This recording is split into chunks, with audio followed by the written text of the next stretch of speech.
Hello, and welcome back, my friends, to the pews. It's become increasingly clear to me that I only do these videos when I feel I must. And today, my friends, I must. You see, we've been talking about the Xbox handheld for well over a year at this point. Even on this channel, about a year ago, I made my own video about all the reasons it didn't make sense then. I still don't think it makes sense now, but it's been a long year between that point and this one, and since then we've learned a lot. Regardless of the fact that the PC handheld market is very small, extremely niche, the front runner in that space, the Steam Deck, has only sold 3-ish million devices. The runner-up in the ROG Ally has only sold 100,000, which I think really demonstrates the fact that this is not. The runner-up is the ROG Ally with 100,000 device saturation. That's not a lot. That's not a lot. So Xbox gunning for this market with an OEM makes perfect sense. But it was also leaked through Jez Corden that they plan to have a next-gen handheld akin to a Switch that would be their SKU of like a, say, Series S. They'll do a dual SKU again. And they're betting the farm on a at least half the farm on a handheld. And by those numbers that I just described to you, that should let you know that that's not really a good bet. That doesn't really make sense. And what's even worse is through the year now, it's become increasingly clear that the reason that people want this device, more than anything really, more than anything, what gets talked about with this device is multiple storefronts. It's a PC hybrid, and nobody talks about modding. Nobody talks about being able to switch components. Nobody talks about anything except multiple storefronts to play PlayStation games. And I said it a year ago. A year ago I said this. But it is absolutely pathetic, first of all, that all of this to try to backdoor some old PlayStation games, mind you. This is a long way to go to not buy a PlayStation. This is what people looking from the outside don't understand is a lot of this is coming from Astroturfing by by scorned Xbox fans who have to look at their catalog on a PlayStation and are looking for any way, no matter the cost, to themselves. It's a monkey spa, just like ABK was. When you made that deal with ABK, you lost your exclusives. If you do this with, if you're Astroturfing, and this is an issue with Xbox as well. Xbox management, for all of their accusations of mismanagement and everything, they really listen to their community. That's one thing for sure. They listen to their community, and I think their community really had a hand in making all of this because they've been so loud about wanting it. But I think that this is literally the death knell of the console. Let me play you a clip from Mr. Boomstick's podcast this morning, featuring Paris Lily, and hear what they say about where Xbox makes their money. This juvenile arguing that you constantly see over this, to where it's like, okay, we get it. You like brand X. Congrats. Enjoy it. No one's telling you not to.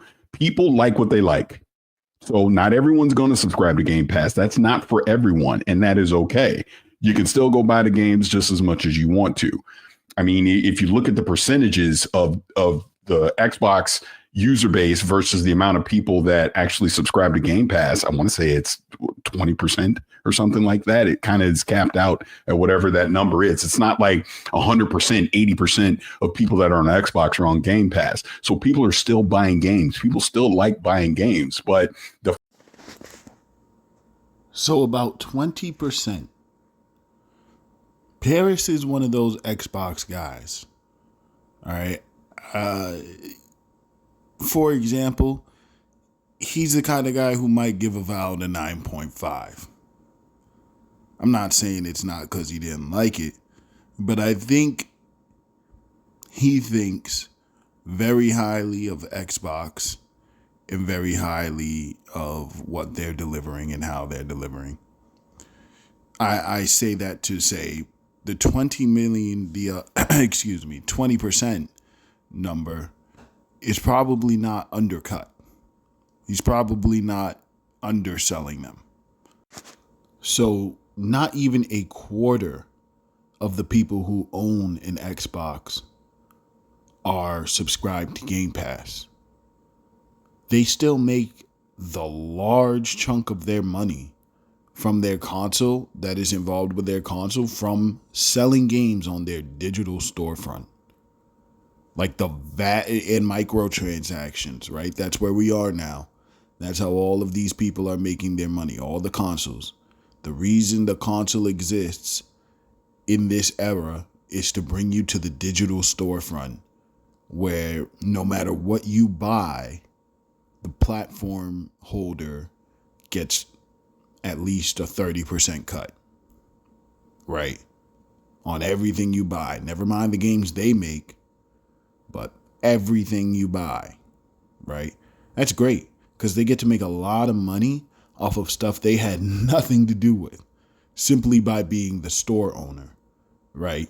That's a big part of the reason that these consoles exist at all. That's a big part of the reason why in days past, they wouldn't mind selling the console at a loss. It was just known that consoles were sold at a loss because the goal was to get you in the store and they make up the revenue over the generation as you buy games. And now microtransactions.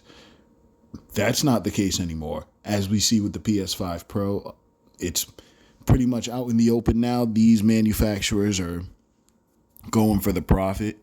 They're not going to be eating that cost anymore. But Phil also said very loudly that they aren't in the business of making $1,000 consoles, right? Their $1,000 consoles is not where they see it going. Something like that when the PS5 Pro came out, something snarky. You know what I mean? Something them boys ate up, boy. Oh boy, they ate it up. But now that they want all these OEMs and $1,000 PC hybrid, now they want the $1,000 console. Whatever. But that's what Phil said. Phil said they're not in the business of making $1,000 consoles, right? So if they're not making all that money back from an upfront cost like the OEMs do, like Asus does, like Lenovo does, and plus, let's not forget, the Astroturfers are talking about this as another great selling point for next gen, right? Because if you have multiple storefronts, including PC storefronts on your console, you can no longer charge for online services. That doesn't make sense, right? And don't forget, they wrapped up Xbox Live into Game Pass to boost the numbers, right? So you're getting rid of that. That's gone. Just take that whole boost and just drop it. So now we're far below the 20% that we started with, right? And you're losing that monthly revenue, that recurring revenue. You've lost that. And you're going to take a huge hit on games. So where is this? This all sounds great for consumers, and even better for PC refugees who washed up after the console war on the PC shores from the sunken Xbox ships. But it does not make any business sense at all. Like at all. Like, you just have to think about it. That's why nobody is going to answer this question, no matter how much you ask. I'm gonna have to super chat it into one of these shows, and all they're gonna be able to say is, well, they can make some business deals, some nebulous business deals. This thing doesn't make sense, ladies and gentlemen. This thing does not make any sense, and I don't think people really want it. You know. That's just the truth. Think about this, right? If you're listening to this now, if you can hear the sound of my voice, I dub you a hardcore gamer, right? You did not find this by not being a hardcore gamer, right? How many people? But think about casuals, right? How many people that do you know that play like one game a year, who play that Call of Duty, who play 2K? Right? How many of them have a dedicated gaming handheld? Not a lot. Not a lot. And if they do, it's probably a Switch, right? And Switch 2 comes out this year. So you're telling me like a year and a half after Switch, you're going to try to come in blow up on a handheld that loses you money a year before PS6. None of this sounds good. None of this sounds good except in the head of somebody who is deeply invested in the Xbox ecosystem, already has an Xbox library, and has recently moved to Steam, and would like these two things to kiss. I mean, I really don't think this thing would sell. Even if you bring it out in all its glory, I really don't think that this thing would sell to anybody but the most hardcore Xbox fans. Because if you want this device, it is very much already out there. There is nothing that they propose. That's one of the saddest things about this. Even a year later, there is nothing anybody proposes that is really unique, right? Even in the way that they say, oh, but it blends a handheld with your Xbox. That's only good for people who are already entrenched in the Xbox ecosystem and have a library to begin with. The ROG Ally plays Game Pass. The Steam Deck does all of these things. Not to mention emulation and all the fixings of an actual PC. They're not going to let you emulate on an Xbox handheld. Maybe the OEM. Definitely the OEM. I really think the OEM is the capitulation, right? It doesn't make sense to put these two things out, right? But this is the way I see it, right? They're going to have the OEM that's basically like a ROG Ally 1 Plus. I don't even think it'll be like a ROG Ally 2, because I think Asus wants to put out the ROG Ally 2. That's actually stronger and actually goes harder. So it'll be like a ROG Ally 1.5 with an Xbox skin. And of course you can put all the storefronts on it. It's a ROG Ally. You know what I mean? And that's where you'll see this Steam interface, these tabs and all that. You know what I mean? It'll be Xbox OS for mobile or handheld PCs and all that. You know what I mean? Cool beans. You know what I mean? Cool beans. Steam OS is out. So, let them fight. I'm sure Steam OS will bulldoze it. but we'll see. That's the actually interesting part. But all of this, like, even if it works the way that they say it works, it only brings it in line with what these already do.